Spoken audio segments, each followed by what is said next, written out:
While most of the world was preparing to ring in 2026 with festivals and fireworks, a quiet suburb of Charlotte, North Carolina was the center of a high-stakes federal operation.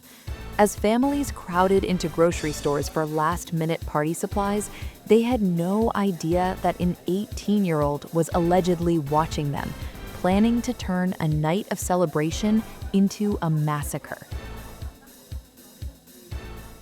This isn't a movie plot.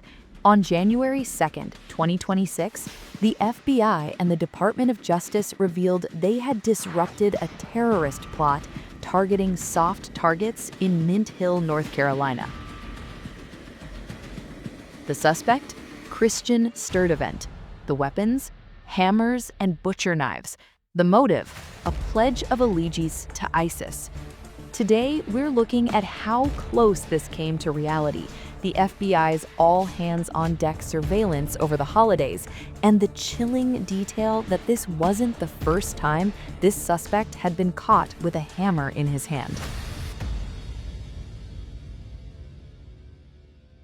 The investigation began in early December 2025. According to federal affidavits, the FBI's Charlotte field office received a tip about a TikTok account using the handle Abu Bakr al-Amariki. The account was a revolving door of ISIS propaganda, posts praising the caliphate and calling for the extermination of non-believers. But the suspect didn't just post, he reached out. Sturtevant allegedly contacted someone he believed was an ISIS recruiter. In reality, he was talking to an undercover NYPD officer. During these chats, Sturtevant reportedly proclaimed, "I will do jihad soon," and called himself a soldier of the state. By December 14th, the plot turned from rhetoric to reality. Sturtevant sent the undercover FBI agent a photo of his kit: 2 hammers and 2 butcher knives.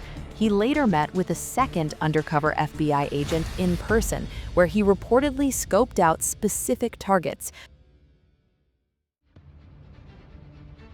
a local grocery store and a fast food restaurant where he actually worked. Here is the most shocking part. The FBI already knew who Christian Sturtevant was. In January 2022, when he was just 14 years old, Sturtevant was flagged for contacting ISIS members overseas. Those members gave him a terrifyingly specific instruction: dress in all black, knock on a neighbor's door, and kill them with a hammer. Incredibly, the FBI says the 14-year-old actually followed through with the first part. He dressed in black and set out for a neighbor's house with a hammer and knife. He was only stopped because his grandfather, a local Christian minister who was his legal guardian, physically restrained him. Why wasn't he charged then? Because of his age and mental state, he was referred to psychological care instead. The FBI closed the case, believing he was off social media and receiving treatment. But 4 years later, the radicalization hadn't gone away. It had fermented. By late December 2025, the FBI was all hands on deck. They placed Sturtevant under 24/7 surveillance. They watched him on Christmas Day. They watched him as he monitored the crowds at a Mint Hill grocery store, looking for the moment it would be most high profile.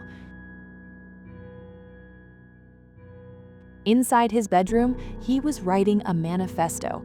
FBI agents later found a note titled "New Year's Attack 2026.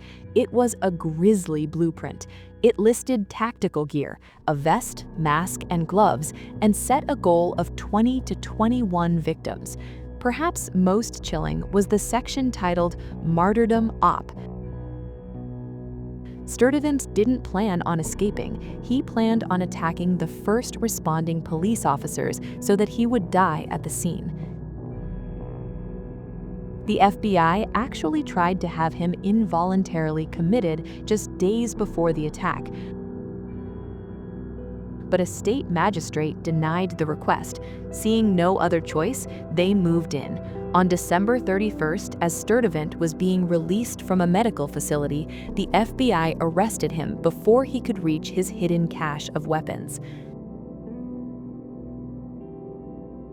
Christian Sturtevant is currently in federal custody, charged with attempting to provide material support to a foreign terrorist organization. If convicted, he faces up to 20 years in prison.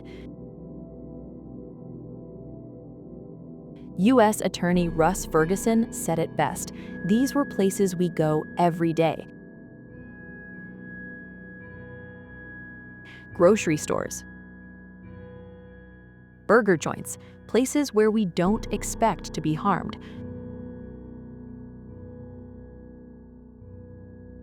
While some critics argue these sting operations target the mentally vulnerable, officials maintain that the threat here was immediate, specific, and deadly.